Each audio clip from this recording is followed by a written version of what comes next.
Hello, how is everyone today? Thank you so much for joining us. I know it's a really busy and hectic time of year. So some of our participants may be waiting for the recording to come out. That's fine too. I'd also like to ask that those of you that put in where you're from, that you also put in how you heard about the webinar.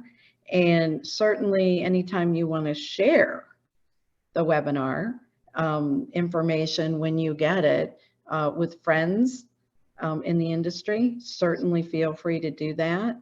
I'm not going to take a lot of time up today. I do hope that you're keeping up with the National Child Care Association via our website.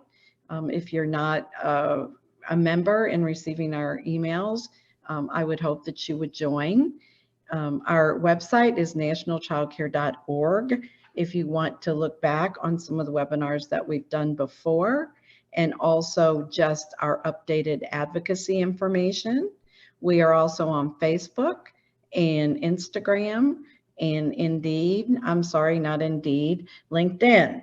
So without further ado, I want to welcome our friend and a fellow provider, as well as the CEO of Inspire Care 360, back to our webinar, to one of our webinars. So Tony, I'm going to let you take it from here. Cindy, thank you so much. I really appreciate you as well as the entire team at NCCA. You guys have been absolutely wonderful with the advocacy that you guys are doing. And I'm very proud to have a chance to present to the team of members and that you have that'll be joining us today, as well as those who may be reviewing our presentation at a later time. So with that, I'm going to go ahead and get started. Today's conversation is really about successfully managing your business as an ECE owner. Today's days are really different days, and we're going to get into the weirdness that we have going on in this world a little bit, but really talk about some of the basic blocking and tackling. And hopefully there are some nuggets that you can take away from this that will be valuable to you, to your schools, to your staff, families, and eventually to those amazing kids that you care for, educate, and provide security for. So with that said, let me move forward and start jumping right into the presentation. I'm also an owner. I own and operate currently 3 locations. I had up to 6 of them over the past 10 years in Western New York, actually out of Rochester, New York. I have currently about 80 staff members and about 350 children that are enrolled, and I have all the similar challenges I believe that most of you have, from licensing issues to staffing issues to regulatory purchasing to managing our brand to handling enrollments and wait lists and everything alike. And also dealing with, I would say, the significant challenges that we have today that are really around staffing and recruiting. So we're going to dive right on in, but I wanted to give you that background. So in addition to being the CEO of Inspire Care 360, and near the end of the presentation, I'll tell you more about who we are and what we do. I want to sort of jump in right now and tell you a little bit about some of our my firsthand experiences. So with that said, we've seen sunny days in the past. All of us remember times where like, wow, we had employees lining up to just possibly get a job with us. We didn't have wages that were going skyrocketing high. It didn't seem like we were turning over staff like crazy. And we had families who were really interested in joining. And then we had some craziness hit. Back in the summer of 2019, I think most of us remember that things were still moving pretty forward, that enrollments were pretty good. The economy was really doing very well. Yeah, it was tight on the employment market, but it's nothing like it is today. One of the things that I'd like to do in the presentation today is not only talk to you about how to successfully manage your business, but really hopefully provide you with some level of encouragement that with things that change, things do continue to change. And as they say, with a lot of different areas of our country, if you want to, tell what the weather's going to be, just wait a few minutes because it will change. And that is sort of the barometer for our industry and our industry right now. I've had previous things that have gone on throughout my career where I have seen different storms come and go.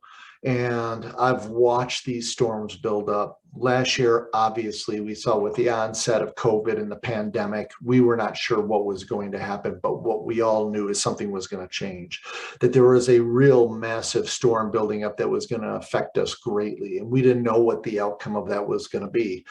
From having just a 2-week, let's flatten the curve, to all of a sudden in midsummer, are we even going to open up in the fall, to not even opening up, and now looking at the pandemic even having its legs again of continuing. It has really brought a lot of anxiety to a lot of us to understand, are we going to get through this? And the thought is that, there is and has been a storm that has been brewing in our industry, but we've seen this before. I've personally seen this in many different ways with my own business at different times, where I saw sunny days with our company. And this is before I would see a lot of success in my businesses for the schools that I have.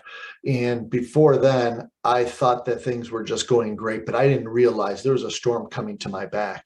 And what typically happens is that storm starts to hit, and you see that full-on storm. I know for a few of you, if you're down in the South and you're anywhere from the path from New Orleans all the way up to New York, this is a very real image to you folks. And I hope everybody was safe during those times. But when the storms hit you, like they have been recently, it is tough to see that storm is ever going to end. It oftentimes looks that you're going to be enveloped, you're going to be totally swallowed up by that storm, and it's hard to get out of it. But what does always happen is there is an aftermath. Sometimes that aftermath is ugly. Sometimes that aftermath has been really difficult on our businesses. Sometimes those aftermaths become challenging. But what we've learned to do is quite often is pull together. We've learned that if we pull together, and that's something with NCCA as well as other entities and us as many independently owned and operated, as well as franchisees and some corporate owned and what have you, we've had to work together to really build a strategy. One of the silver linings that I absolutely see that's been important in our business has been that we are starting to all work together. Before, we did not have much of a united voice, but now we are. But as I worked within my own company and looking at trying to become successful and the struggles to try to become successful, I found many storms that came and just knocked the walls down. And as they walked the walls down, I had to learn, how do I build them stronger? How do I make them so they're impenetrable? And I can't say that I found out the solution, but I have a few ideas today to hopefully bring us back to those sunny days again. So we're going to talk about a number of different things today. And one of the things that I do want to start with is what I actually have learned, my lessons from failure. And that's, I think, probably one of the important parts. I was just talking with one of my team members earlier today about what failure really means. Failure is true failure if you do not learn from it. The objective is learning must come from the struggles that we have. If you are not struggling, if you don't have a perceived failure and you're trying to learn from it, it is a true failure. If you run away from it, if you hide, if you close down, it is difficult. It hasn't been easy for any of us. Some of us, it seems like the grass is greener on the other side, but realistically, what we're doing is we're learning to adopt and to change. This is an adoption and a change that we did not decide upon, but it's been thrown upon us. And that's how it works for our different businesses, whether it be because of the pandemic, whether it be because you have a struggle with your own business. Maybe you have an issue within your organization, like I once did, where I called it the near-death experience of a childcare business, because I had 5 schools that were going wonderfully. I brought on a 6th school. Within a year of that 6th school going on that one location, I had half the staff leave in one day. And I thought for sure I'd have to close it down and all my investments had gone away. But I learned a tremendous amount from it. And a lot of those things I'm going to share with you today. Your investment in your staff comes back tenfold. I can't stress this enough. Whether you're an in-home provider who might hire a part-time, after school person, or you have 80 staff members, or 300 staff members, or even 10. Your investment in your staff is critical, but it's investment in the right staff that we're going to be talking about. And as hard as you'd like to try, you cannot market yourself to a successful brand. You'll see what I mean by that when we start talking about reputation today. But realistically, marketing to a brand means spending money and telling people how good you are. As we all know in this industry, this is not an industry of telling people of how good you are. It's about your reputation. It's about what people say about you and how they characterize you, from your staff to your families to your community. And you cannot cut cost to profitability and success. So as we go through these tough times, quite often what comes to mind is, I'll become profitable, we'll survive if I just get rid of all of the automation that I've put in place, or if I get rid of these monthly expenses. You have to be very cautious about that approach. When you look at that approach, it seems reasonable on your profit and loss statement, on your general ledger, that if you cut those costs, you're going to be able to take a deep breath. Realistically, though, you have to realize, why did I implement those solutions in the first place? What was I trying to achieve? Was I just making things easier for myself, or was I making it easier for myself for a reason? We're going to talk more about that too today. So let's really get into the idea that what we were just mentioning, I really want to make a point. If you have failure and you're attempting to get success, the only way you are really going to get there is if you focus on what are the learnings of your failures. If you do have a failure, failures, it's not a negative word for most of us if we can learn from it. Quite oftentimes, we look at the fact of having a successful business as something that we always strive for. Do I have a successful business? I'll tell you, I always want something that's more successful. And how we define success is really what we want to talk about. So how do you measure your success? Is success measured to you by the enrollments that you're able to bring in? Is that what's becoming successful for you? Is it possibly because you've been able to finally fill some of those positions? Now most of us could be able to change over. If already in the South you've done this, but in the North, you're able to take that school age teacher and possibly make that a toddler teacher they've been needing to open a classroom, to now be able to, manage your ratios that you need there. Okay. So filling positions. Many times when I go to different events, I hear people say, well, I'm successful because I have wait lists. Well, waitlist is good, but waitlist is not a significant element of what success is. Waitlist is an activity that's happening. Same with profits. Profitability doesn't mean success for you if that's not what's important to you. However, if you do have profits, that allows you to put your oxygen mask on first. You know how they tell you on a plane, the flight attendant stands up and talks about everything. And then if you take the oxygen mask, if it comes down, you put it on yourself first, as to the child next to you. Why do they do that? They do it because you're of no use if you put it on the child and then you yourself can't take care of that child. You need to put your oxygen mask on first. So having your school become profitable, even with the noblest ideas of educating your children, if you're not taking care of yourself first, you can't take care of the whole ecosystem that you have, from your staff to your kids, to the parents, to the community, and then yourself again.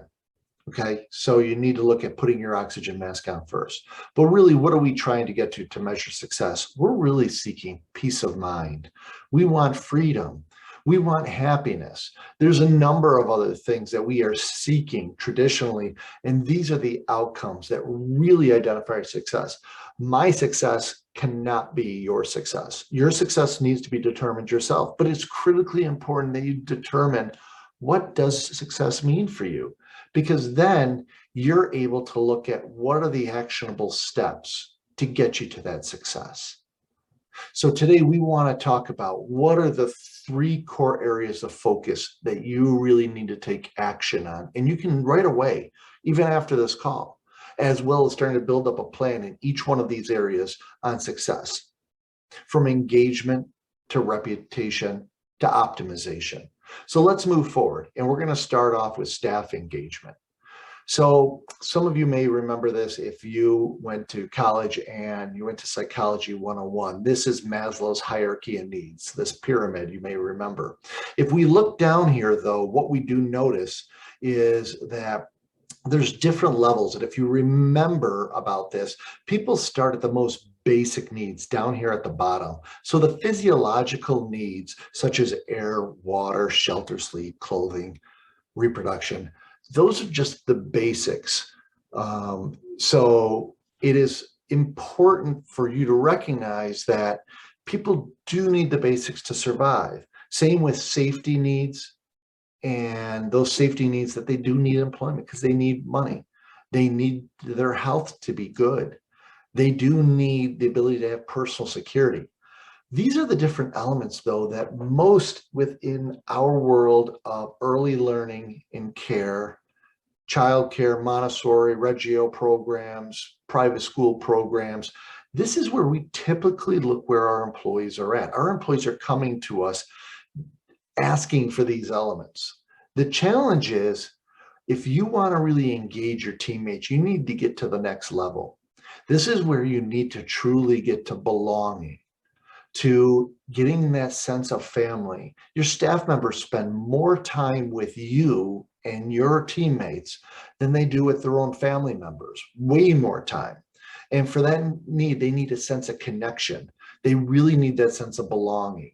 And if you look at that esteem, so they need not only self-respect and self-esteem, they need recognition, they need freedom, they need the ability to really become something where they feel they're part of the control of where you're going as part of your journey or destiny.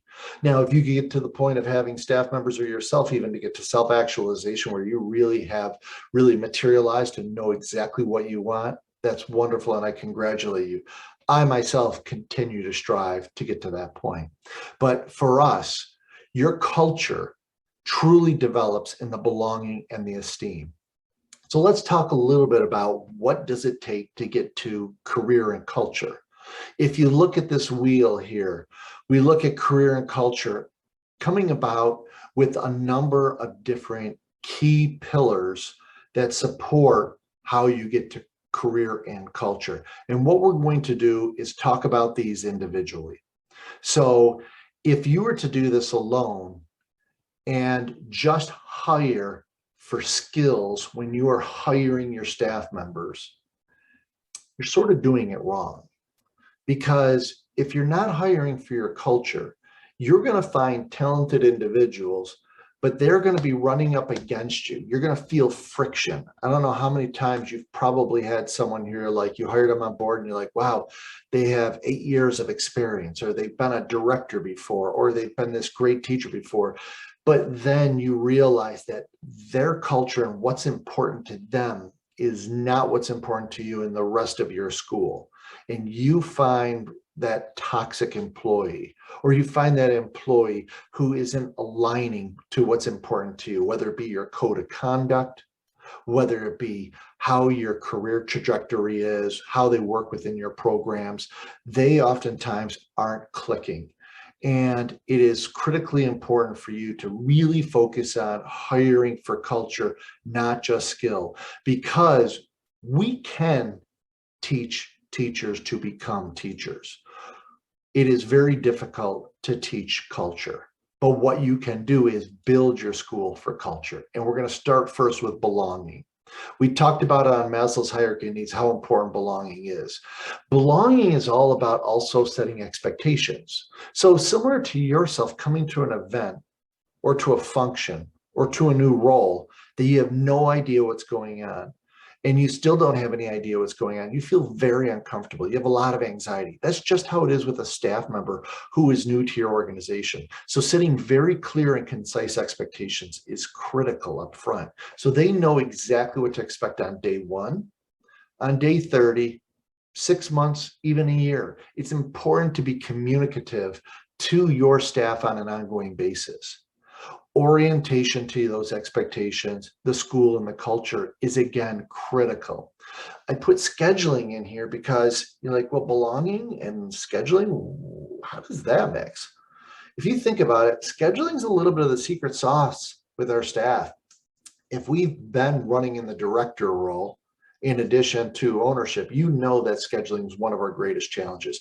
But scheduling is all about communication, because quite often that's an area of friction that staff have with them belonging to the school. If they don't understand what their schedule is, or if their schedule changes without their knowledge of what's going on, there's a lot of friction that comes back to administration, as well as friction that goes to staff, which can lead to turnover. So working on your scheduling ahead of time is absolutely critical.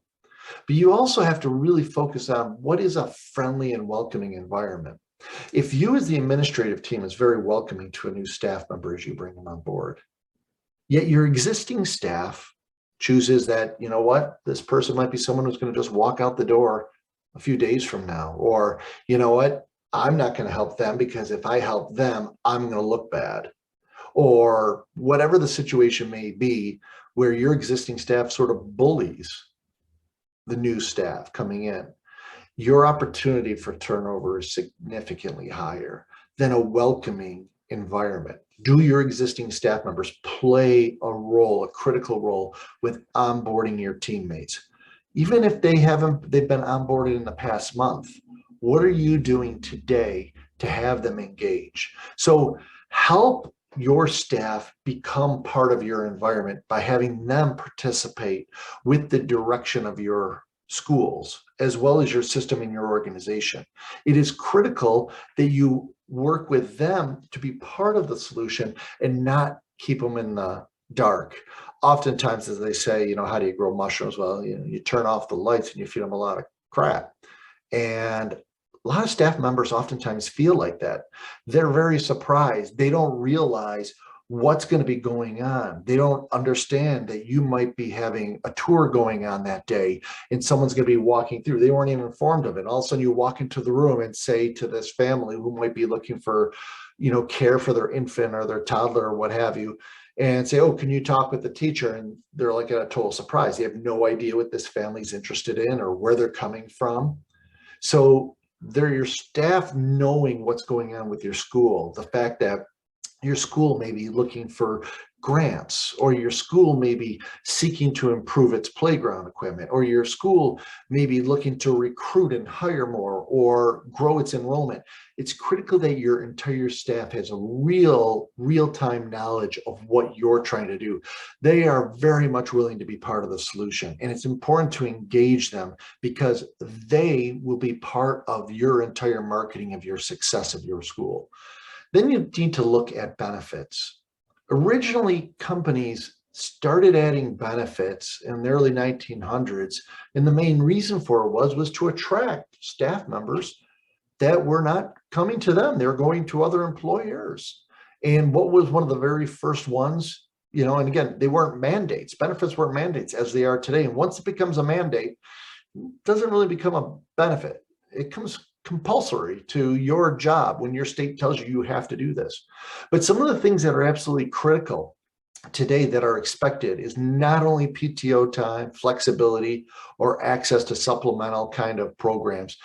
Healthcare is absolutely critical. Obviously, we just went through a pandemic. Obviously, healthcare is wildly expensive, or it could be wildly expensive. Today, there's a lot of different plans that are available. I know from our own company, we offer some very affordable and flexible plans, but it's critical that you look into what you can do to solve healthcare. A lot of staff, especially young staff who are coming off of their family's plans at the age of 26, don't either consider the value of healthcare or just simply don't feel they could afford it. And for that reason, they forego it. But when they do get sick, they can end up leaving your organization or taking days off of your organization. That kills you, hurting your ratio. But more than anything, you want your staff to be healthy so they can be healthy for themselves. They could have a better quality of life, and in turn, bring that to your staff, to your kids and your other staff members, and not put all the pressure too on your other staff. So it's critical to focus on that. There's things that you can easily add in. Obviously, we're in the childcare business, so you have an opportunity to add childcare in. It's not simple because, yes, you might have other families who would keep you in ratio where you might go over ratio. But if you work out the balances, childcare can be a very powerful way to recruit and retain with discounted programs. Obviously, just small things from birthdays off, lunches, swag gifts, things where they're actually starting to market for you because they're wearing a shirt that might say the name of your company on it. Things of that nature may be absolutely helpful to them to feel like they're part of your culture. But we should start creating a list. We don't have time today, but when we should create a list, it really should be, what are all the things I can do that are free, that are no charge at all? Sit down with your administrative team, even sit down with your staff. Ask them, what are the kind of benefits? If there was not to be a charge, what would they feel that would be a benefit? Quite oftentimes, one of the areas of benefits that we don't talk about is learning and development. We treat our kids as the shoemaker kids, or we used to say the cobbler kids. They're there every day expecting to train, to educate, to develop our littlest ones. Yet they get very little training and development and leadership development themselves. It's critical to invest in your staff for them to grow and to expand outside of the mandated compliance training that they must do. As we know, that's a toil of the job. That is not an exciting part of the job to do compliance training. But if you're learning for them to become a leader or to get to the next level in their career, that can be a significant benefit for them, and it'll pay significant dividends for you. Empowerment is critical. Empowerment really is the ability that you help foster your culture by having your teammates, the staff you have, your administrative team, your teachers, heck, your bus driver or your cook, to be really empowered to make decisions, to participate. So help challenge your employees with the different kind of challenges you have going on. You don't need all of it on your own shoulders. Seek their honest feedback. Survey them to understand what is really important that they feel that could grow the school. But then if you're going to survey them, it's only fair to provide them the feedback of what they all said jointly to you and how you're going to go after it. And then help build teams with them so they can help be shoulder to shoulder with you as you look to grow your schools. Try not to be too controlling. Try not to have to own every element of it. But it is super important for you to provide direction and vision. And also, what does success look like? That which is not measured cannot be managed. In turn, be sure that you are not micromanaging, but you're setting goals and a means to measure it. And for that, you can start a team of entrepreneurs who really look at being shoulder to shoulder with you with growing your schools. There's really the 3 R's I call. You have recognition, respect, and rewards. If you're doing it right, it's one way, but if you're doing it wrong, it's totally another. Recognition. If you're an employee of the month and you're just rotating it through all the staff, you're doing it wrong. That means there's no value for the person who actually gets it. They just know that their month's coming up. They get the free Starbucks card or a lunch or what have you. If you're doing it right, you're being very authentic. You know your team and catch them behaving greatly. It's important to do that. When they're doing something great is really an opportunity to celebrate them. Respect. Doing it wrong is creating a lot of fear, caution. Stay out of the way. If you find that employee that you're like, oh my God, they're just not aligned with who we are. They are just rubbing someone the wrong way. So we're going to avoid them. We're going to hope it goes away. Absolutely the wrong way. You need to look at how do you engage that individual? What is their strengths and opportunities if they can stay with your organization? If not, you need to have them move on. And in a tough time like this, we're going to say, Tony, are you kidding me? I have got to keep everybody, even the toxic people, because I can't fill job roles. Well, the fact is I get it. But is it possible that you'll have some of your great staff leave, or your new staff who comes in who ends up getting bullied by that toxic employee, as tough as it is? It's really something to consider. So I do not believe in our world, even though we say, hire slowly, fire quickly, it's a tough world in our industry. It's tough to hire slowly. It's very tough to fire quickly. So what we have to do is we really have to look at understanding what motivates that individual that we have. There is an opportunity to engage those individuals, trying not to let them go too far where they become completely discouraged. And the key is to understand what is their journey, where are they going, and understand how you can help manage them as individuals and not just a group of employees. And then the rewards. If you're doing it wrong, you're only doing money. We just talked about benefits, but there's a lot of things that you can do. You can have people rotate into the leadership team, go to a different conference, or receive, like we talked about, learning and professional development, positive, responsibilities. In other words, we're not just going to give you extra responsibilities where you have to clean the floor at night and hooray, you're now more valuable to us. No, we're going to say a positive responsibility. That may be something as they're a supervisor, that if we have an escalation of a parent issue, maybe there's someone who's responsible to take it on. Maybe they're part of a ambassador team for welcoming new families or new staff members. Maybe they're an individual who helps with developing and enhancing your current curriculum. There's a lot of opportunities, things that you can do locally, whether tickets to a show or going to an event. There's a lot of ways to reward that are relatively inexpensive.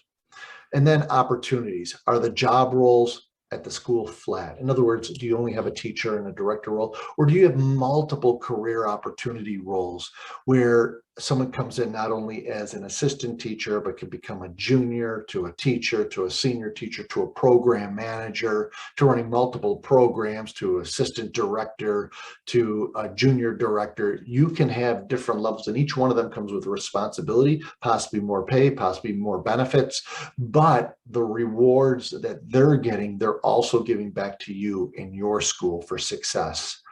What other roles can you have in your organization, and how would they benefit you? Why is it important to have multiple job roles, to have a career ladder? It's important to have that career ladder because people need to understand that there's an opportunity to constantly move up. Not that you're very flat and then, I'm here as a teacher and I'm just going to be a teacher forever because I just don't want to be in administration. And then all of a sudden someone pops up at the local school district to be, a substitute teacher. And they're like, well, I'm going to go for that job. Okay. And all of a sudden they leave you to go take something with the school district. A number of us have seen that happen in the past couple of weeks. I've had it personally happen for two of my staff members who've gone to the public school district, and they easily cherry pick from us. That's where they come from. So you have to fully engage them and try to do as best you can. But 2 out of 80, that wasn't too bad. So with that, let's talk about your reputation. We have, when you look at what your reputation is and why it matters, you're like, well, we have a good reputation. I saw my star rating. I have like a 4-star rating. People talk positive.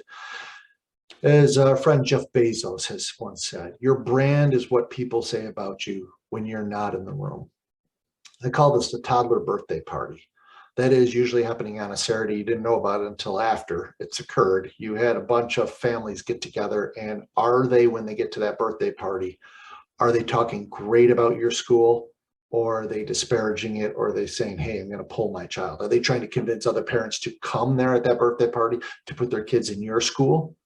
Or Are they trying to say, hey, listen, I've got to find a way out? They're turning over teachers like crazy. They're not consistent in how they implement curriculum. There's a lot of arguing that's going on. We barely get communications. What is your reputation? Because it absolutely matters. Your success matters not only on the engagement, but the reputation. And if you look at it, who are your constituents to your reputation? So your brand and your reputation. So what's your brand? Apple's brand is Apple, right? American Express's brand is American Express. But what do you think about in your mind when you think about those brands? Something conjures up of quality or the fact of customer service or the like. So who are your constituents? Who are the ones who make up your brand? It would be great if it was you. You have an influence on it, but you do not make up your brand. Your brand comes from your staff first and foremost. If your staff wholeheartedly believes in your schools, if you're engaging your staff will build that brand further with your families. So yes, you can market to your families. You can be sweet and nice and generous and authentic to your families when they walk in the door. But if your staff are not happy, you're not going to have a happy group of family members and parents. So it's going to be a mixed bag. You do not want a mixed bag. You want a full-on happy bag of families, okay? And then you need to look at your community. When people drive by your school, are they like, wow, yeah, I know that place has a lot of turnover. Yeah, they're really having a tough time. I'm not sure if they're even in business. Or does your community cherish you? Are you participating in it? Are you in the parades? Are you going to community events? Do you have a small table at community events? Are you out there in your community being known, contributing back, doing some volunteer work to your community? Those are critical. And then your reviews. What has gone, in the past 5 years, like wildfire, is social media. And you must take control over what people say about you online. I know about 7 years ago when reviews were becoming very prominent and what have you, we were doing great. When I had that turnover of the staff members, all of a sudden that turnover of staff members, they came back and they ambushed the company. One of them said, if I'm not there, then the school is not going to be there. And they spent all their time on Twitter, on social media, trying to do what they could to destroy us. I woke up every day and I was like, how am I going to survive this? I don't even know how. But what I learned, it's one of the reasons I started Inspire Care 360, but what I learned is you have to take control over your own brand and your reputation by helping influence it positively with all the positive work you're doing with the staff, with your families and your community, and letting everybody know about it. So there is a way to manage your reputation through your reviews. We have figured out a way, I think, to help solve that too with Inspire Care 360, but there are few different ways to do that. So when we talk about, again, in review, your staff, you want to survey them. You want to listen to them. You want to make sure that you're coming up with solutions and you're following through. Same with your families. You want to listen to them. You want to understand what are the gaps of what you currently provide as to what they currently are seeking, and then look to solve those things, but to follow through, to let them know what you're working on. And then when you've executed, reviews is understand all that's mentioned. You do not want to fight online for sure. You want to talk about where you're building, where you're going. So you want to be proactive. You want to always respond wherever possible in the positive, no matter how negative they are. Hey, we've been working on this to improve this. Oh, I know that some of our food in the past was not exactly what you might have thought it was. We've now worked on that. Love to invite you back in to experience this with your child. And you need to have sort of one voice when you respond to that, a very positive, upbeat voice of who you are as an organization. And to your community, how are you digitally represented? What does your website look like? Is it consistent? Is it engaging? Does it get across your message? Does it draw tours in? Does it draw staff in? Because a staff member, if they're looking for a job, they're going to go right to your website. And if it looks like your website was built in, early 2000s, which is now a while ago, all right, they're not going to be coming on board with you. They're going to be like, they're just not connected. But if your website looks really engaged and looks fun and like everybody's smiling and it's really something that helps convey your value, they're going to be starting getting engaged too. So you need to follow through. So let's focus on your families. Own your brand. Do not let it go. What that means is be responsible for what your business does.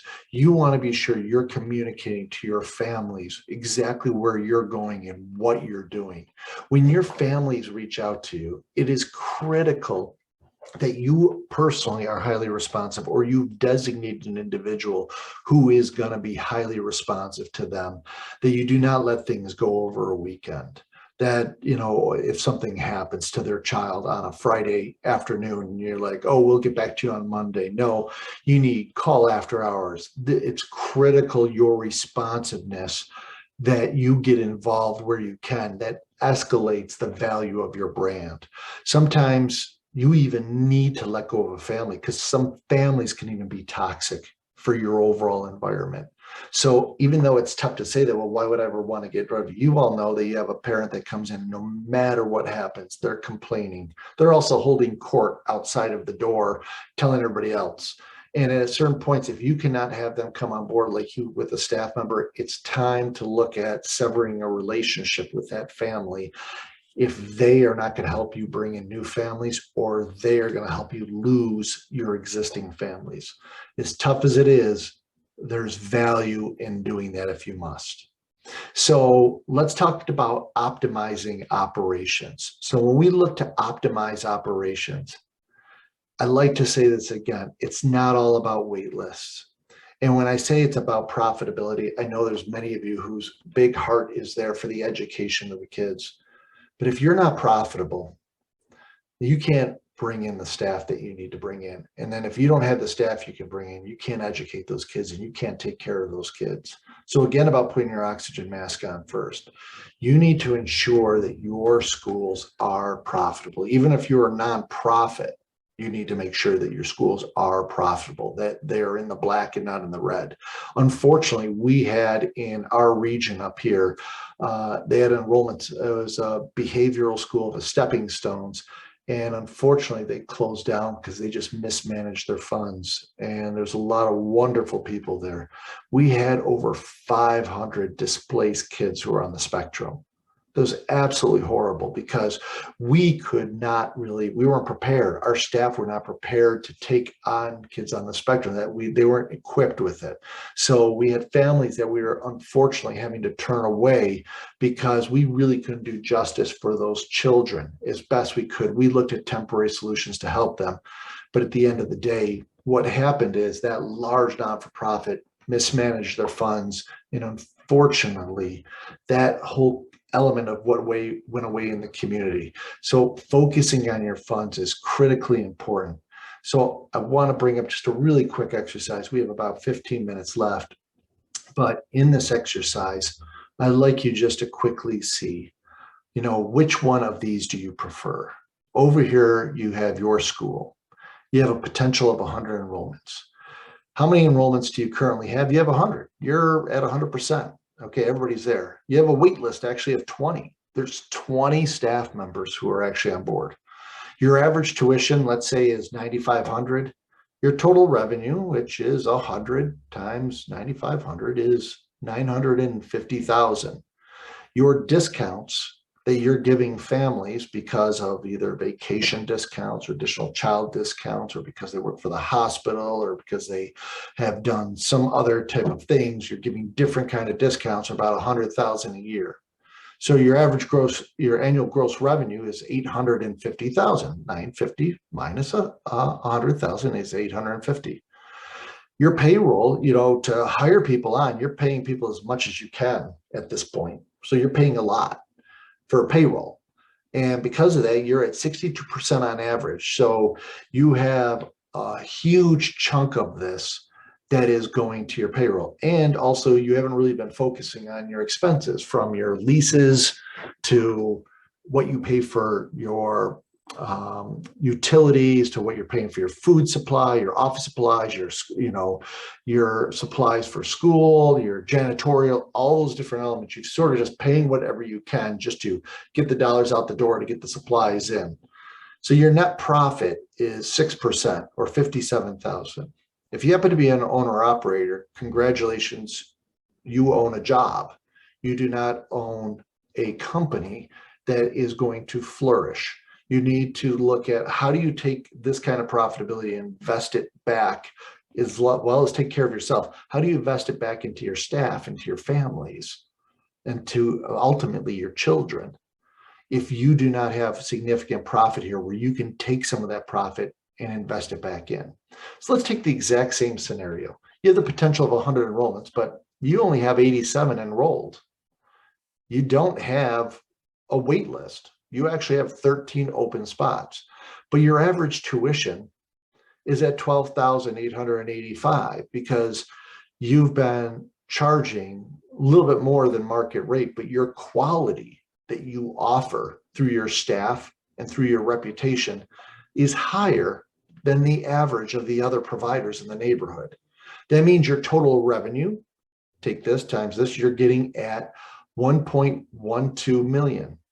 From there, you've really reduced your discounts. Maybe you do a second child discount, no third child discounts. You no longer are doing vacation discounts. And by the way, in a time where people are coming to your door and knocking and saying, hey, listen, we want to bring our child in because it's tough, as we know, to get enrollments. Now is the time to focus on reducing the amount of discounts that you offer. You can reduce those discounts. Your average gross revenue gets to 1.1. And then you work on your payroll. You want to pay everybody fairly, and you surely should, but you focus on a blend of what your culture is as to just wages, what your benefits are as to just wages. This means you can get your payroll to an average of 50%, which is a benchmark in the industry for a very well-run school, okay? All other expenses, about 315,000, because you're keeping an eye on your leases, on your supplies and your discounts, things of that nature. And your net profit is at 20%. This means for the exact same school, you have 224,000. Which one would you choose? The wait list or the quality because of your engagement, your reputation, and your operationalizing it? So operationalizing your business is increasing your tuition annually. And if you need to catch up because you didn't do it within COVID, you have to get on that because it is critically important. Everybody knows that inflation is going up everywhere. And if you are not raising your rates, you are going to be out of business. Limit your discounts. Be sure that even when you're giving childcare discounts to your staff, even though it's a benefit, you do not have to give it away for free. You can give a percentage discount. You can give discounts that increase with performance, with longevity. I'm a bigger believer on performance than longevity, but you can increase the discount based on how that staff member has performed for you. Also, additional child. When someone has additional child, sometimes people have been at 10%, 15%. If you look at one child at 5%, makes sense, but you start offering a lot of discounts or part of associations. These are things that you can work on eliminating. Managing payroll is critical. It's your biggest expense. And then managing your major expenses from your lease, your food, capital, goods, services, software. So reduce focus on all the noise, leverage technology appropriate. You should be using childcare management software and CRM software and automation software. It gives you much more freedom with the small administration staff you have to do the things you need. Weigh the changes in management. Help people augment your staff. Reduce staff roadblocks. In other words, help take the problems away from them and stop becoming the bottleneck yourself where every decision has to come through you. It's an opportunity to engage your staff again by help designating them with decisions they get to make and they can be engaged. Focus staff on solving and not bringing problems to you. So instead of someone coming to the door and dropping a problem on your lap, you ask them, okay, you have a problem. What is your solution? What are your solutions? Instead of you solving all the problems, you focus on what the staff bringing. Give them the tools and the resources.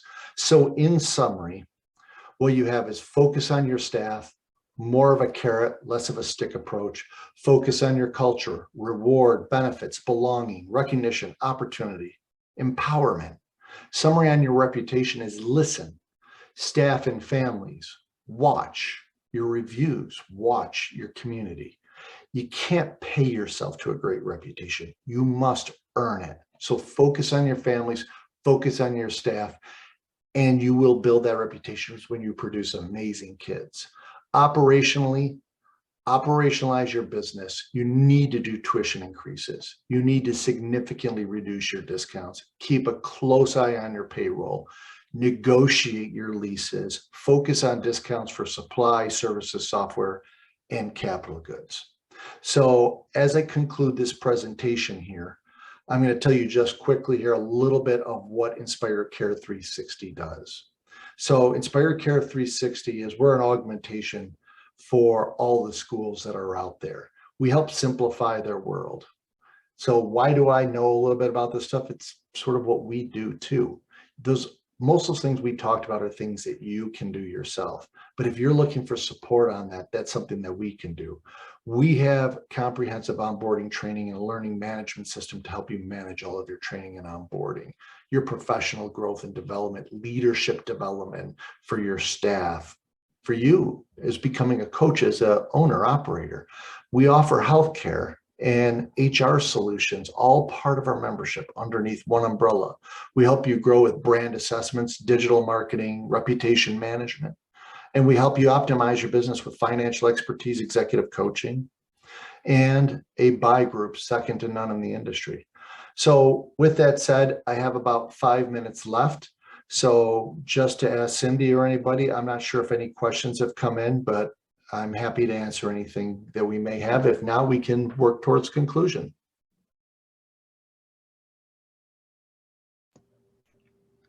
Well, Tony, I don't know. I'm hoping somebody will have a question, but I would just like to, comment on a couple of things that that you mentioned that I thought were, takeaways for me. Because the one thing I always try to do when I have the opportunity to learn from someone that is in a field that I have a great passion for, is to think, what would I take back with me? And maybe that's something a couple people might want to bring forward if they are so inclined. I know for me, I was reminded by your 3 R's. And I really loved what you outlined in that screen. And I am definitely going to share that with some folks because it was a great reminder of maybe some things that we've lost along the way, with the negativity of COVID. Yeah. I mean, this situation has really caused, some emotional feelings that have drug us down. And I think that one screen reminds us all that it's our behavior that we can change, that we can control. And if I were managing a center today, that I would be copying that screen and giving it out to, everybody around me and say, hold me accountable for this. Let's do this together. The other thing I wanted to just mention was your profit and loss summary was, I love things that are done simply. And I would just say to our audience that this is an example of what Tony does with his Inspire Care 360 company. And if you are wanting support in that area, I would highly recommend him for this and his team. Thank you. Again, having managed multiple centers for many, many years, that's, I've done that myself to help pull people, forward in their businesses. And so you are right on. And anybody that has a center that can't get past, the first example, and talk with Tony and his team. I think it would be a great investment. And then lastly, I love that you shared your example, your personal experience of, losing half your staff in a day. That was tough. I've had situations like that. I wasn't the owner, but I was responsible for the operation of centers that I had to take over and build back up for a large company that I had the opportunity to work for 36 years. And it is tough, but you're still here. Yeah. And I think, that's something to think about when there's a struggle, is that, the sun will come out tomorrow and there will be better days ahead, but we have to find ways to make that happen. So thank you so much. Oh, no problem. I'm always happy, Cindy and team, to participate here. I'm available for anybody here if they have any questions, or if you just want to reach out to me to talk about anything. I'll be more than happy to with, your members as always. And, I do believe, like you were just saying, that there are absolutely sunny days ahead. And sometimes it's just getting through the day. It's not looking at the anxiety of what will happen 6 months from now. Don't worry, 6 months will be here in 6 months. But what are you doing every day to move that rock forward? How are you doing it? And it is very doable. You can make it happen for sure. And I'd like to just close with, if you are having a really bad day, go into the infant room and rock a baby or feed a baby, or read a story to a group of 3-year-olds, or have a conversation with a 4-year-old. Put a smile on your own face, because if you can't do that, as the person in charge, everyone's watching you. And so find the smile for your face, or take a break and go home. One of the two. So again, God bless everybody out there doing this essential work. And the NCCA always loves to hear from people, and tell us what we can do to further support you. And I will at that say, so long, and we'll see you next month. Thank you. Thanks, everybody. Thanks, everyone. Bye. Have a great day.